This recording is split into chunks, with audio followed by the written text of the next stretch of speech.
नमस्कार विद्यार्थियों, आप सभी का बहुत बहुत स्वागत है आपके अपने YouTube चैनल मेंस एजुकेशन पर। यहाँ मैं आपको कक्षा 11वीं वार्षिक परीक्षा का पेपर बताने वाला हूँ और सब्जेक्ट है आपका हिंदी। हिंदी विषय का आपका असली पेपर 100% असली पेपर में बता रहा हूँ, जो आपके लिए महत्वपूर्ण साबित होगा। इसमें जितने भी 1 से लेकर के तो 23 क्वेश्चन बताए जाएँ, उन सभी क्वेश्चनों को अच्छे से आप क्या करेंगे, सभी क्वेश्चनों को अच्छे से याद कर लेंगे। एक भी प्रश्न आपको छोड़ना नहीं है, एक भी प्रश्न आपको छोड़ना नहीं है। देखिए, आप लोगों को याद रखना है। आपका पहला प्रश्न आ चुका है, सही विकल्प चुनकर लिखिए। प्रेमचंद का मूल नाम था, तो प्यारे मित्रों इसमें आपको बताना है प्रेमचंद का मूल नाम धनपत राय था। ये आपका पाठ 1 से पूछा गया प्रश्न है। पाठ 1 का नाम नमक का दरोगा है। प्रेमचंद का मूल नाम धनपत राय था। शब्द गुण के प्रकार होते हैं, तो इसमें आपको बताना है जो शब्द गुण हैं उस शब्द गुण के 3 प्रकार होते हैं।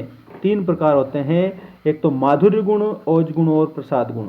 अगला प्रश्न देखो, जिंदगी नामा किसकी रचना है?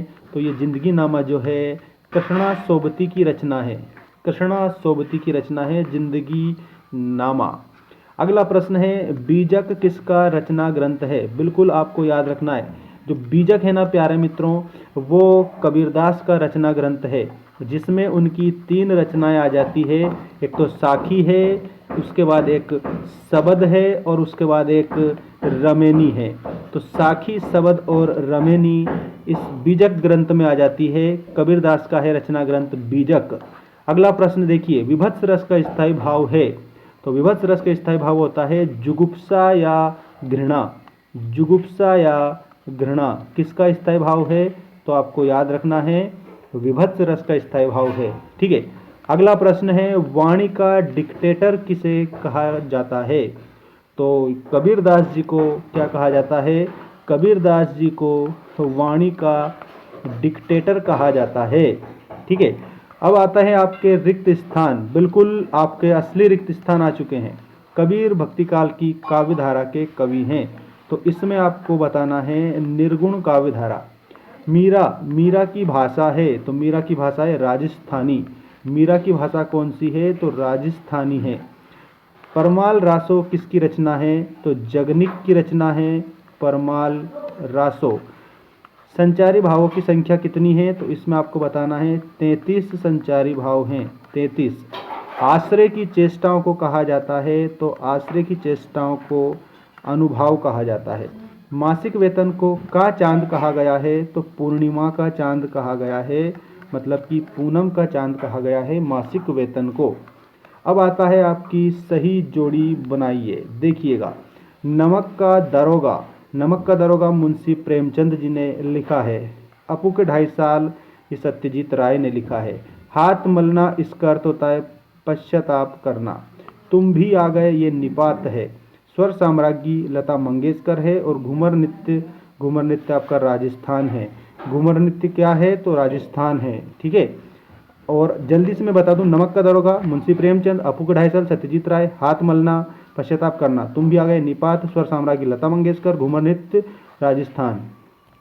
अब सत्य असत्य आ चुके हैं आपकी स्क्रीन के सामने। सदुपकड़ी भाषा का प्रयोग कबीर ने किया है, तो इसमें आपको लिखना है सत्य।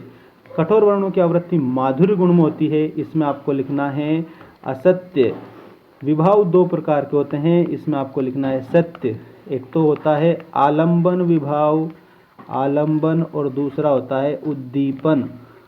ठीक है। मुंशी वंशीधर के पिता ईमानदारी का पाठ पढ़ाते थे, तो ये असत्य है, मतलब गलत, क्योंकि नहीं पढ़ाते थे। पाथेर पांचाली फिल्म के लेखक सत्यजीत राय हैं, इसमें आपका सत्य बताना है। कोमल शब्द का विलोम कठोर होता है, तो इसमें भी आपको सत्य बता देना है कि कोमल का विलोम कठोर ही होता है। ठीक है। सत्य है, असत्य है, सत्य है, असत्य है, और सत्य है और ये भी सत्य है, ऐसे आपको याद रख लेना है। अब हम देखेंगे एक शब्द में उत्तर दीजिए वाले प्रश्नों के उत्तर। हिंदी साहित्य के प्रारंभिक काल का नाम लिखिए। तो प्रारंभिक काल का नाम है आदिकाल। हिंदी साहित्य के प्रारंभिक काल का नाम आदिकाल है। दूसरा देखिए प्रश्न, रीतिकाल की समय अवधि तो रीतिकाल की समय अवधि संवत 1700 से संवत 1900 तक ये आपके रीतिकाल की समय अवधि है। ठीक है, बिल्कुल। इसके बाद में अगला प्रश्न देखिए और चैनल को सब्सक्राइब जल्दी से कर लीजिएगा। देखिए, नान बाइयों का मसीहा किसे कहा जाता है? तो उत्तर में आपको बताना है मियाँ नसीरुद्दीन।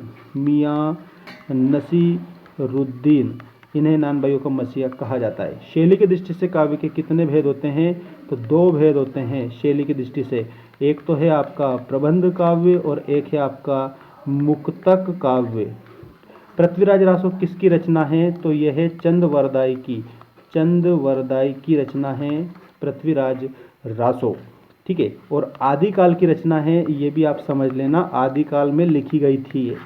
नेक्स्ट क्वेश्चन है आपका, आचार्य रामचंद्र शुक्ल ने हिंदी पद्य साहित्य के इतिहास को कितने कालों में बांटा है? तो इसके उत्तर में बताना है 4 कालों में।